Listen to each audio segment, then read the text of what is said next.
끝까지 주님을 따라갑시다.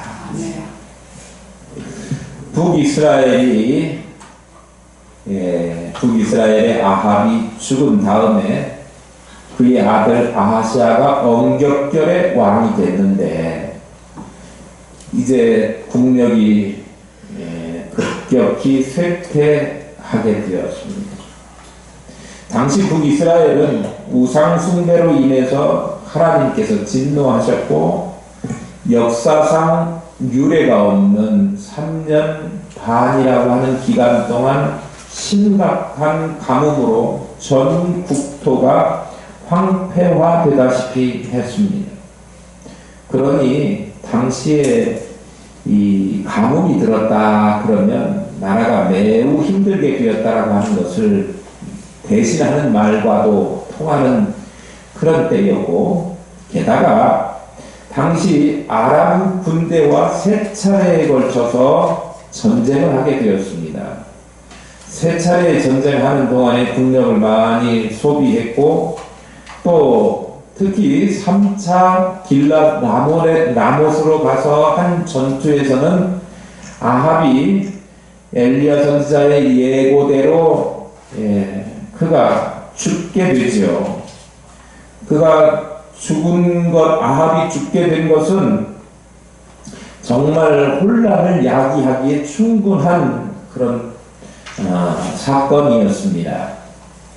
그런 과정에서 요단 동편에 있던 모압이 우리를 지배하고 있던, 우리가 굽신거렸던 이 이스라엘이 힘이 빠졌구나 이렇게 생각하고 독립을 선언하게 되죠. 배반했다, 성경이 그렇게 기록하고 있는데요. 아합이 죽게 되니까 이스라엘의 모압이 배신을 하고, 그리고 모압이 배신을 하자마자 어떤 일이 생겼느냐 그러면 새로 즉위한 아하시아가 병이 들게 되었습니다. 원인은요, 궁중 난단에서 떨어졌는데 아주 심각한 부상을 입었던 것 같습니다. 그렇게 되자 자기 병이 나을지 아닐지 이것을 그 블레셋에 있는 에그론 지역의 토속 신앙, 민단 신앙이라고 하기도 어렵지요. 바알 세부백에 사자를 보내가지고 내 병이 나을 것인지 아닌지를 물어보도록 그렇게 했습니다. 왕의 명을 받고 신하들이 에그론으로 가는 도중에 이제 하나님의 사자가 엘리야 선지자에게 나타나서 아하시아를 향해서 그렇게 선포하라 한 메시지를 이 신하들에게 전하지요. 올라간 침상에서 내려오지 못할지라 내가 반드시 죽으리라. 그렇게 하나님의 무서운 심판 통보를 엘리야의 입을 통해서 신하에게, 그리고 그 이야기가 아하시아 왕에게 전해졌습니다.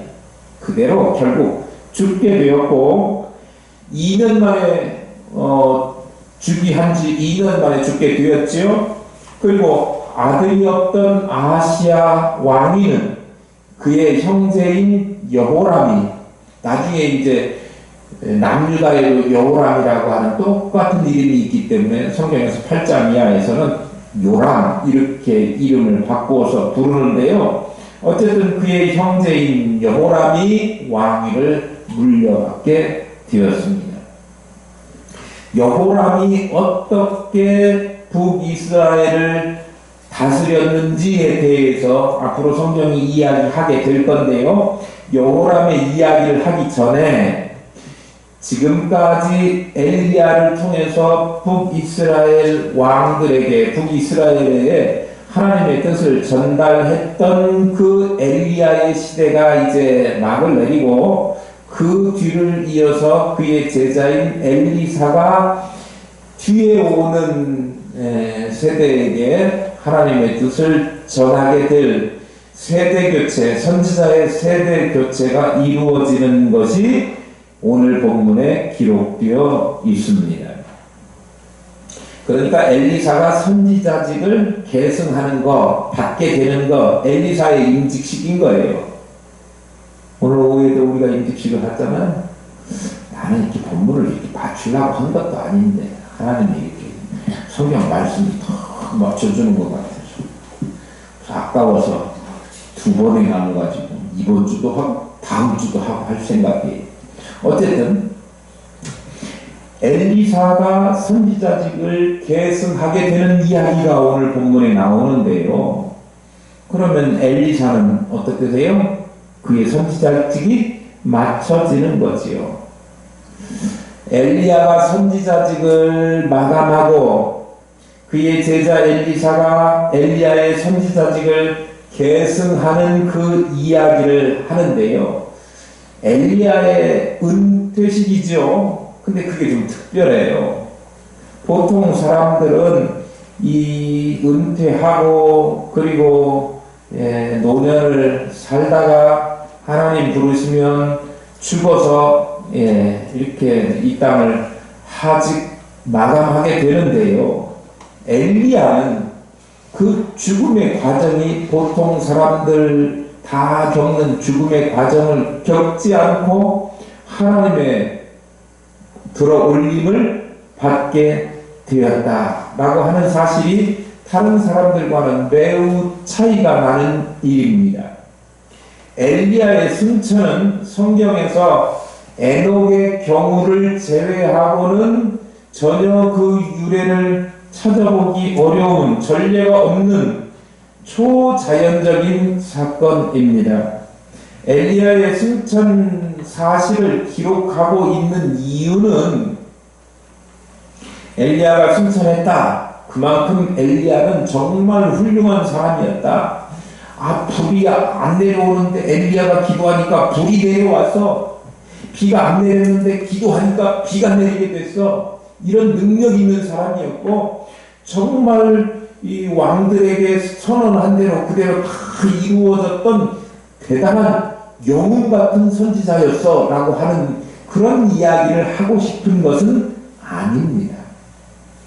우리가 잘 알다시피 우리는 성경에 흐르는 그 맥락 가운데 지금 여호와께서 하신 일에 대한 성취, 여호와 신앙의 승리, 이것을 열왕기 하에서 이야기하고 있어요. 왕들의 이야기가 표면적으로 등장하고 있지만 그건 표면적인 이야기고 아무리 세속 왕들이라 할지라도 하나님을 섬기지 않으면 그가 심판을 받고 하나님을 잘 섬긴 사람들에게 승리와 또 빛나는 영광을 그에게 허락하신다라고 하는 하나님 승리, 하나님 여호와 신앙 승리에 대한 이야기를 이 면면에서 이 성경 저자가 하고 있는 거예요.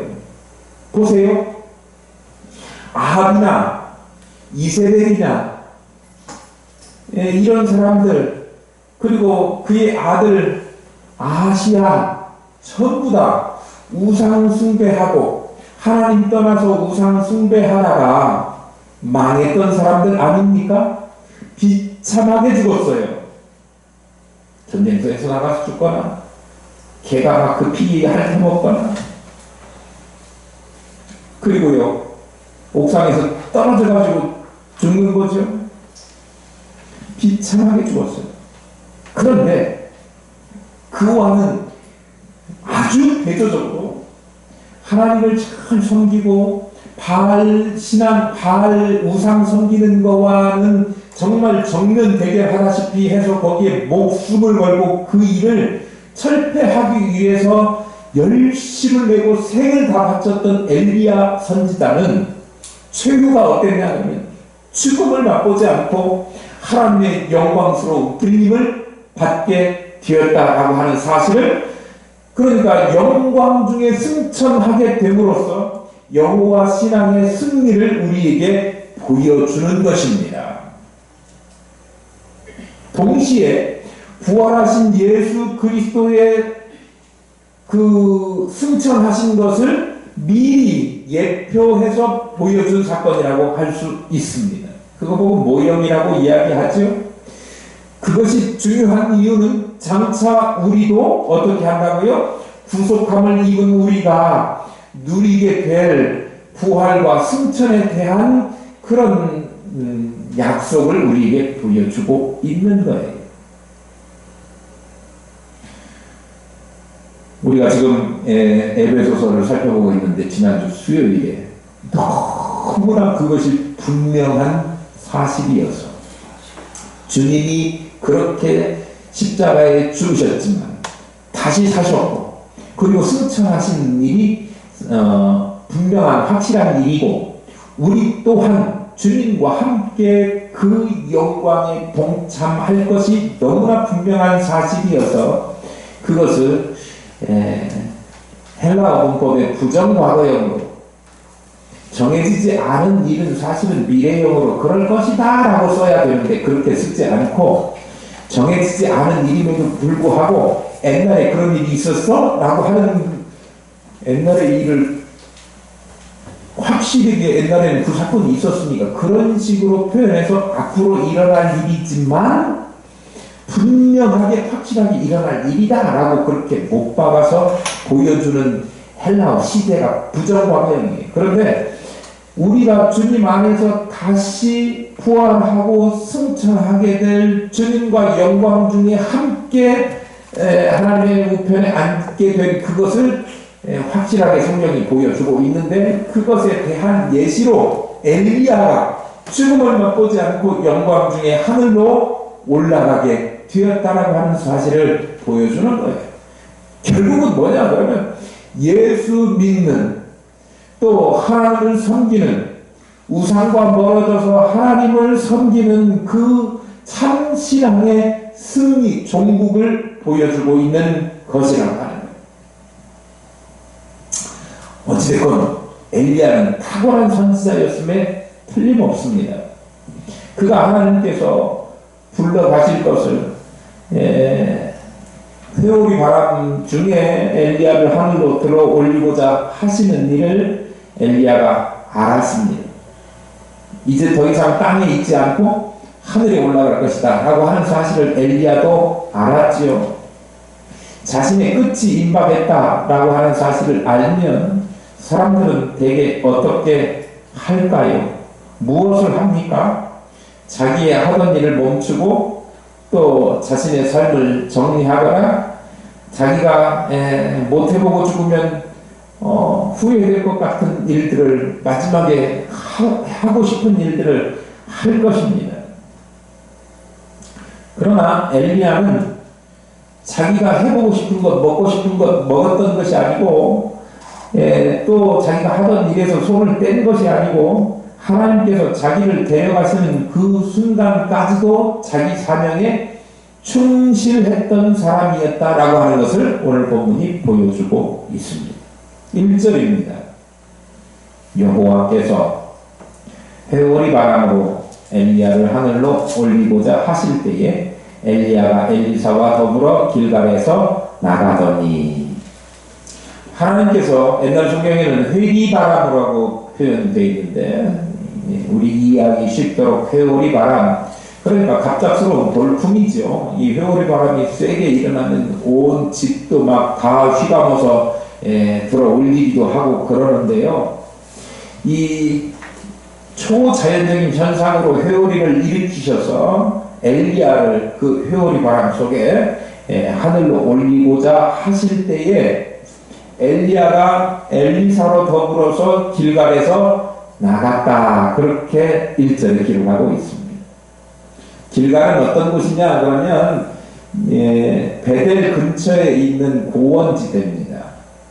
거기에 수도원을 지어놓고 앞으로 선지 사역을 할 선지 생도들을 양육하는 오늘날로 말하면 신학교와 같은 곳이 거기에 있었습니다. 거기에만 있었던 것이 아니고 오늘 본문에 등장하는 베델 또 여리고 이런 곳에도 신학교가 세워져 있었음을 알 수 있습니다.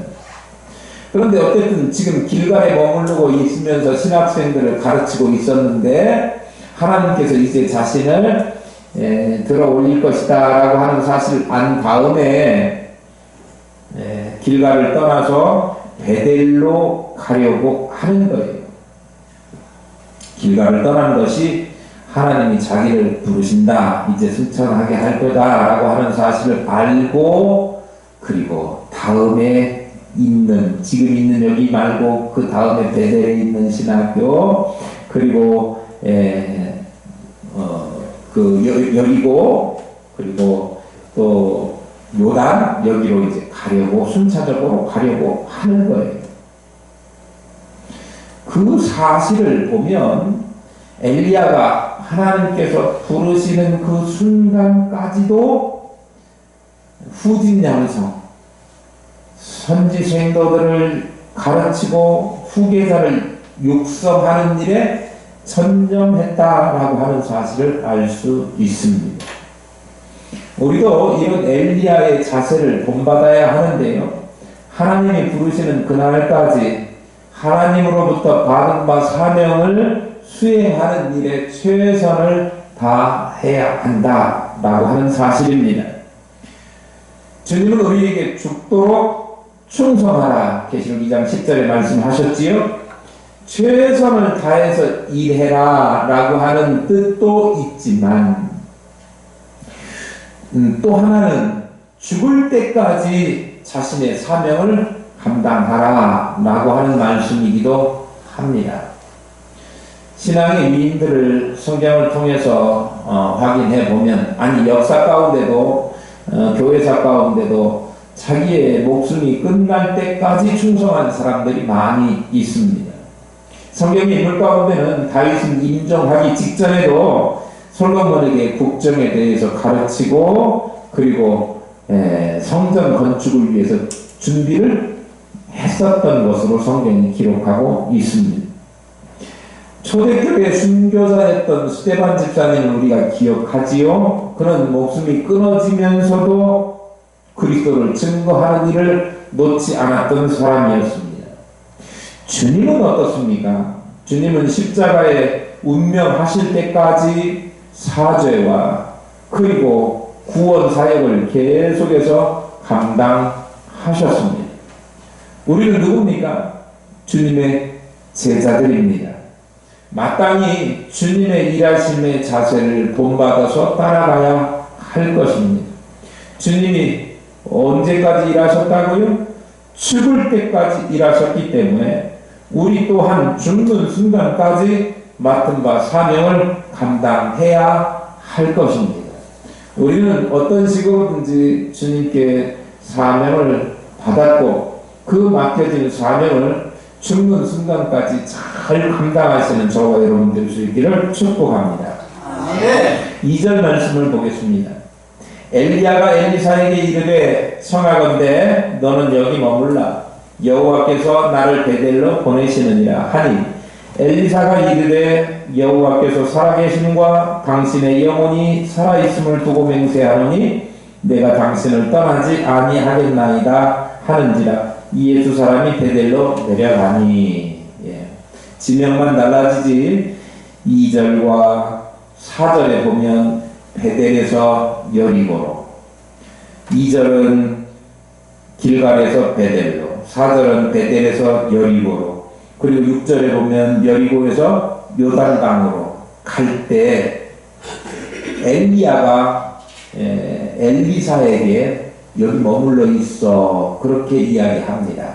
그런데 그 이야기를 내가 너한테 말하고 싶은 게 있는데 너 여기 좀 머물러 있어, 나 갈게, 이렇게 이야기하는 것이 아니라 하나님 여호와께서 널 여기 머물라 하신다, 나를 베델로 가라신다, 또 여리고로 가라고 하신다, 이렇게 말씀하시는 거예요. 그러니까 순전히 엘리사의 뜻이 아니고 하나님의 뜻이 거기에 담겨 있다라고 하는 사실을 알죠.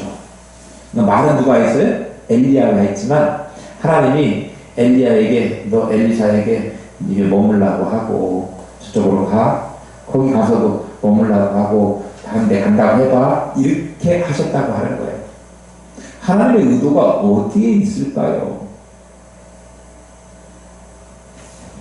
2절, 4절, 6절에 우리가 살펴본 바와 같이 길갈에서 베델로 갈 때 베델에서 여리고로 갈 때, 여리고에서 요단으로 갈 때, 그럴 때 여기 머물라 엘리야가 엘리사에게 말했고, 엘리사는 한결같이 거기에 그 말을 들을 때마다 나는 엘리야 선생님을 떠나지 않고 엘리야와 동행하겠습니다 라고 이야기합니다. 근데 그 말하는 게요, 나 여기 있을게요가 아니고요, 정말 단호하게 반드시 엘리야 선생님과 함께 있겠습니다 라고 하는 이야기를 하는 거예요. 여호와께서 살아계심과 당신의 영혼이 살아있음을 두고 맹세하노니 내가 당신을 떠나지 아니하겠나이다. 왜 하나님께서는 엘리야에게 엘리사를 그곳에 머물라 그렇게 이야기하라고 하셨을까요? 저는 그렇게 생각해요. 이게 한 번쯤 보내가지고 그냥 아유 나 거기 가는 것도 힘들고, 당시에는 다 걸어 다녔어요. 자전거가 있는 것도 아니고 오토바이가 있는 것도 아니고 힘들고, 그러니까 선생님이랑 가시고 난 여기 있을래요. 가자. 그럼 아유 제가 모셔야죠. 아니요 있어. 그러면 그냥 못 이기는 척하고 눌러 앉았을 수도 있어요. 그런데 엘리사가 정말 엘리야의 뒤를 이어서 하나님의 뜻을 잘 감당할 만한 충성된 사람인가, 그거를 테스트해보는 것이라고 저는 생각해요. 그것도 3번씩이나 그렇게 간절한 머물라라고 하는 권면에도 불구하고 스승인 엘리야를 떠나지 않고 그와 동행할 것을 결심한 것은, 엘리야가 그 떠나려고 하는 그 길이 엘리야 자신도 알고 있었고, 우리 본문을 읽어보면 거기 가는 곳마다 선지 생도들이 뭐라고 이야기하느냐 그러면 곧 승천하시게 될 것 알지 않습니까? 모릅니까? 알고 있다. 입 다물고 조용히 있어라 이렇게 이야기하지 않습니까? 정말 뭔가 곤란한 일이 생기잖아요. 스승이 떠나가는 일, 죽음 앞에, 엄청난 죽음 앞에 힘들고 어려울 때 뭐 하라는 거예요? 잠잠하여 하나님의 뜻이 무엇인지를 기다리는 것이 우리가 할 일인 거예요. 그렇게 엘리사가 그 선지 생도들에게 이야기를 하면서 자기는 그 스승인 엘리야가 죽을 것이라고 하는 사실을 알고 있는 거죠. 본인도 알고 엘리사도 알고, 그런데도 따라가겠다라고 하는 이야기를 진심으로 하고 있는 거잖아요. 그 이야기는 뭐예요? 죽음의 자리까지, 죽는 거 알아. 그럼 내가 그 자리까지 끝까지 갈 거야. 같이 갈 거야. 선생님 떠나지 않을 거야 라고 하는, 다른 때 선생님을 모시고 가는 거하고는 차원이 다른, 분위기가 다른 그런 최후의 길이었는데 그 길에 끝까지 동행하겠다라고 하는 것은 엘리야가 죽는 곳까지 따라가겠다라고 하는 그런 마음의 결단인 거예요. 이것이 참된 제자들이 해야 될 일입니다. 스승의 영광과 칭송을 얻는 자리에는 제자들이 많이 몰려갑니다. 그러나 스승이 죽는 곳까지 함께 따라가는 제자들은 그렇게 많지가 않습니다. 주님의 제자들 가운데 수제자라고 불리웠던 베드로 알지 않습니까? 평소에 내가 주님과 함께 어디에도 가겠다고요? 옥에도 가고, 그리고 주님이 죽는 데까지도 따라가겠습니다. 그렇게 호언장담했던 베드로였습니다. 그런데 막상 주님이 붙잡히시니까 주님을 버리고 도망갔습니다. 나중에 주님이 어떻게 됐을까 걱정은 됐나 보죠. 그게 궁금해가지고 요한과 함께 자기가 누군지 들키지 않으려고 신분을 숨기고 주님이 잡혀 계신 안디바의 집에 갔어요. 그런데 거기 가서 자기의 신분이 베드로라는 것이 들키자, 발각나자 어떻게 해요? 주님을 모른다 그렇게 하지 않았습니까? 그게 우리 보통 사람들의 상태. 물론 베드로는 나중에 회개하고 성령을 조금 많이 받고 난 다음에 정말 주님을 담대히 증거하는 복음 전도자가 되지 않았습니까? 그리고 복음을 증거하다가 붙잡혀가지고 십자가에 거꾸로 매달려 순교했다, 그렇게 전해져 오는 이야기가 오늘날까지 남아 있습니다. 어쨌든 일시적이긴 했지만 그의 배신은 제자가 선생님을 끝까지 따르는 일이 얼마나 어려운지 그것을 보여주고 있는 거예요. 그렇지만 진짜 우리들 생각해보면 정말 참 제자라고 하면 선생님이 가는 영광의 자리는 물론이거니와 그가 선생님이 가는 고난의 길, 어떤 길을 선생님이 간다고 하더라도 그 스승이 어떤 상황에 놓여 있다고 할지라도 그를 끝까지 따를 수 있어야 진짜 제자죠. 여러분은 여러분 스스로를 주님을 따르는 제자라고 이야기하죠? 그렇다면 주님께서 가시는 곳이라고 하면 거기가 어디라도 따라가겠습니다 라고 각오하고 결단하십니까? 주님이 가신 길에는 군중들의 환호성이 그리고 환영의 소리가 거리를 가득 메웠던 예루살렘 길도 있고 주님이 고통과 죽음과 또 모욕과 수치스러운 그 길을 가셨던 골고다의 길도 있습니다. 우리는 영광의 길만 따라가는 것이 아니라 영광의 자리에도 또 그것이 고통과 끝을 내다보는 죽음의 자리라고 할지라도 그 자리에 따라가야 주님의 참된 제자가 될 것입니다. 주님께서 말씀하셨지요. 아무든지 나를 따라오려거든 자기를 부인하고 자기 십자가를 지고 나를 좇을 것입니다. 여러분, 주님이 가신 골고다 십자가의 길 거기라도 마다하지 않고 따라가시렵니까? 그렇다면 주님의 참된 제자입니다.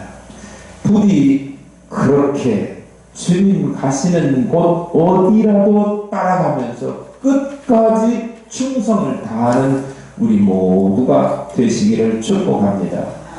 특별히 오늘 임직감사 예배에 임직받는 우리 두 분 집사님과 권사님 되실 임직자들께서는 오늘 이런 각오와 결단을 잘 주 앞에서 확실하게 하셔서 정말 교회를 섬기고 주님을 섬기는 그래서 주님 앞에 갔을 때 잘했다, 충성된 종이라 칭찬받는 그런 임직자들 다 될 수 있기를 축복합니다.